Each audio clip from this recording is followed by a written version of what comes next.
কিচ্ছু পোড়া দিই না, এটা কিন্তু এইভাবেই রান্না হবে। তিলটা দিয়ে, ভাজা তিল দিয়ে বেটে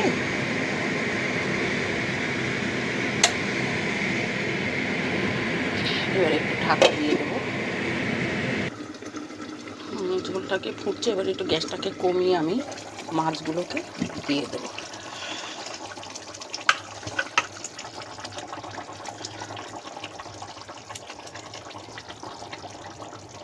পুরো ঘন হয়ে নামবে ঝোলটা। এটা কিন্তু ঝোল থাকবে না, একদম মাখা মাখা ঘন হয়ে যাবে।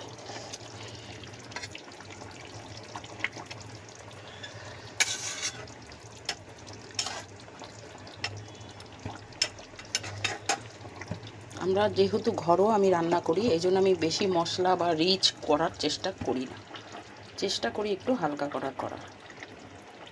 এটা এখন একটু আস্তে করে সিমে ফুটবে, নাহলে তো ভালো হবে না।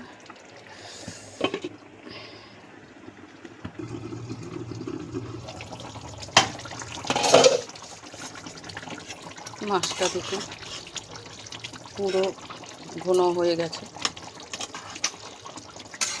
যে যার মতো নুন মিষ্টি ঝাল সব দিয়ে দেখবেন, এইভাবেই তিল দিয়ে মাছটা করবেন।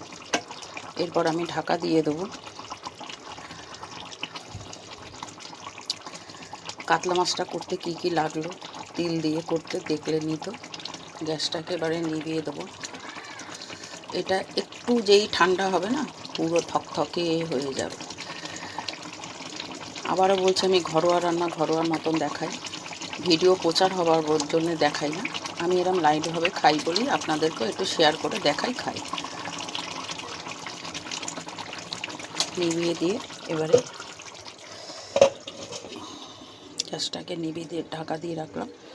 সবাই ভালো থাকবেন, সবাই সবাইকে ভালো রাখবেন।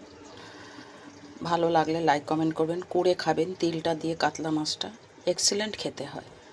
কেন আমি এইসব রান্নাগুলো আমার মার থেকেই শেখা। যদি নারকেল থাকে তাহলে সেটাও বেটে দিতে পারেন, আবার তিল একটু ভেজে বেটে দিলেও সে রান্নাটা টোটালি আলাদা রকমের হয়।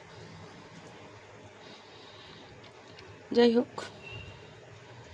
লাইক কমেন্ট করবেন, ভালো থাকবেন। সাবস্ক্রাইব পারলে করবেন, নাহলে দেখবেন, যেটা ইচ্ছা, কিন্তু করে খাবেন। সবাই ভালো থাকবেন। এই যে আমার তিল দেওয়া মাছটা আমি ঢেলে ফেলেছি একটু টানার পরে। এবার আমি এটাকে ঢাকা দিয়ে রেখে দেব। এরকম ঢাকা দিয়ে রেখে দেবেন, দেখবেন আরও টেনে ঠিক হয়ে যাবে। সবাই ভালো থাকবেন, সবাইকে সবাই ভালো রাখবেন।